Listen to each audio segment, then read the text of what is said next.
નર્મદામાં ઉલટી ગંગા વહી. સામાન્ય લોકો, વેપારીઓ, અપરાધીઓના ઘર અને દુકાનો પર ફરતું બુલડોઝર આ વખતે અધિકારીઓના કરોડોના બંગલાઓ પર ફરી વળ્યું. એ પણ 17 વર્ષે.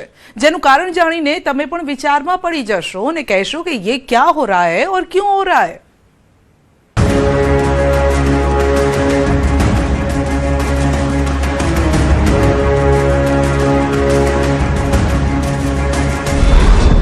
जमीन सरकारी,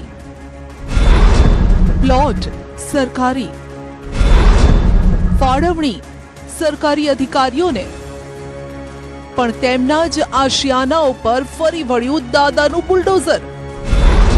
જો સરકારે જમીન ફાળવી તો ડિમોલિશનની કાર્યવાહી કેમ? આ સવાલ સૌના મનમાં છે.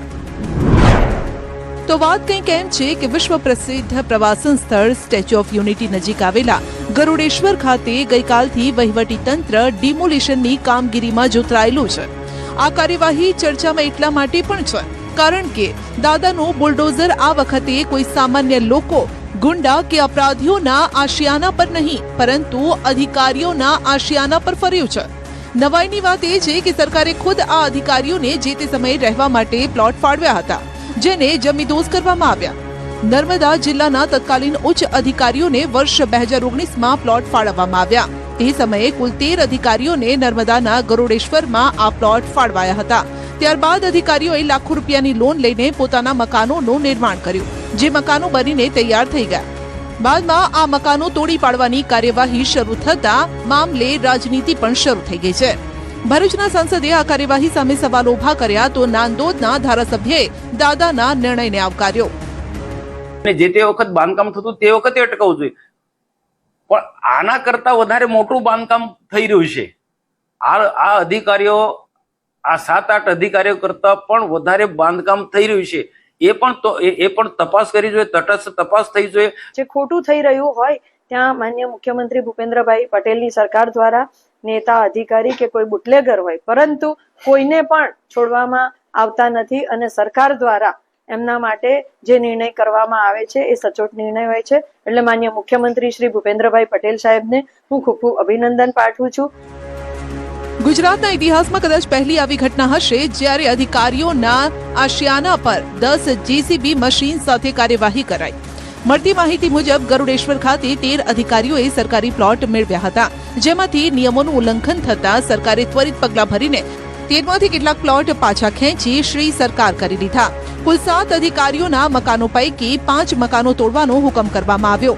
પ્રથમ દિવસે 1 મકાન જમીદોઝ કરાયું, જ્યારે આજે એટલે કે બીજા દિવસે 4 મકાનો તોડી પાડવાની કાર્યવાહી કરાઈ. ડિમોલિશનની કાર્યવાહી જે અધિકારીઓના ઘર પર કરાઈ તેમના નામ આ મુજબ છે: તત્કાલીન પ્રાંત અધિકારી અને હાલ અધિક કલેક્ટર ડી.કે. ભગત, તત્કાલીન ચૂંટણી અધિકારી નર્મદા અને હાલ સચિવાલય ગાંધીનગર ખાતે ફરજ બજાવતા એમડી મીડિયા, તત્કાલીન મામલતદાર અને નિવૃત્ત વી.વી. મચાર, તત્કાલીન ટાઉન પ્લાનર નર્મદા અને હાલ સિનિયર ટાઉન પ્લાનર અવોર્ડ શાખા ગાંધીનગર એચ.વી. ગામિત, તત્કાલીન પ્રાંત અધિકારી ડેડિયાપાડા સ્વર્ગસ્થ ડી.એન. ચૌધરી, જ્યારે કે આર.એમ. ચૌધરી.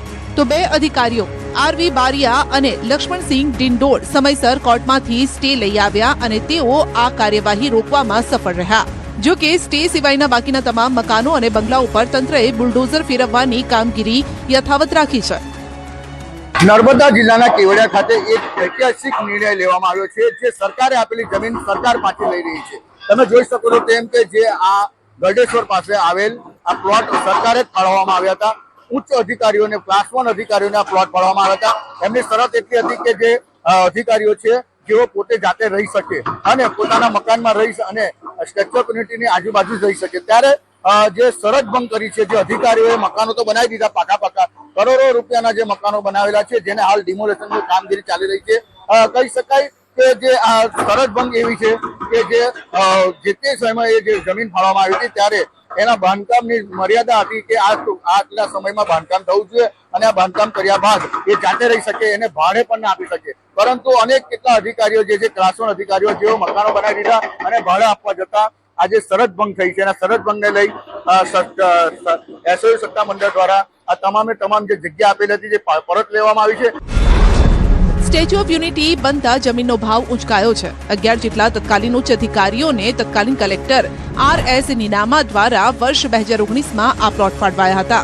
નર્મદા જિલ્લામાં ફરજ બજાવતા અધિકારીઓને પ્લોટની ફાળવણી કરાઈ હતી.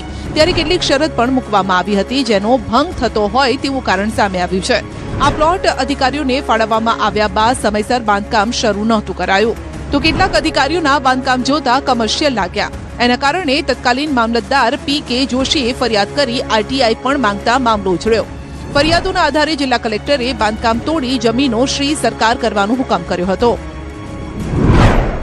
તો આ તરફ સાંસદ મનસુખ વસાવા અધિકારીઓની પડખે આવ્યા અને કાર્યવાહી એકતરફી ગણાવી. 2019માં આ વિસ્તારનું ડેવલપમેન્ટ થાય તે ઉદ્દેશથી જગ્યાની ફાળવણી કરવામાં આવી હતી.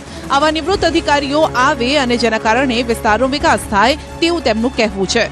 મનસુખભાઈનું કહેવું છે કે જો અધિકારીઓ પર કાર્યવાહી થાય, તેમના મકાનો તોડાય તો એ જ વિસ્તારમાં 5 સ્ટાર હોટલ બને છે, જ્યાં 60 કરોડના ખર્ચે માટી પુરાણ કરવામાં આવ્યું છે. તેની પણ તપાસ થવી જોઈએ. આ વિસ્તારમાં ગરીબોના મકાનો પર રાતોરાત બુલડોઝર ફેરવી દેવામાં આવે છે તે ખોટું છે.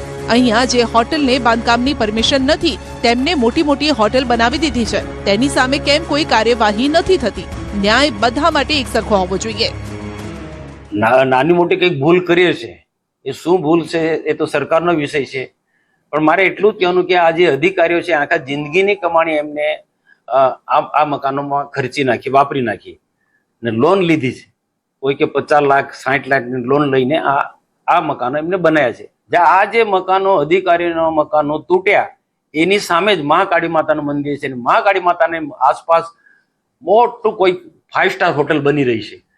એમાં 60-70 કરોડ રૂપિયાના ખર્ચે માટી પુરાણ થયું છે. હવે આનો પણ એક તપાસનો વિષય છે. એમાં પણ મેં ભૂતકાળમાં લખ્યું છે, એની તપાસ થતી નથી. તો આ બાબતે ધારાસભ્ય ડોક્ટર દર્શનાબેને કહ્યું છે કે આ મુદ્દો તેમણે જિલ્લા સંકલનમાં ઉઠાવ્યો હતો. જે કાર્યવાહી કરાઈ છે તે પણ યોગ્ય છે.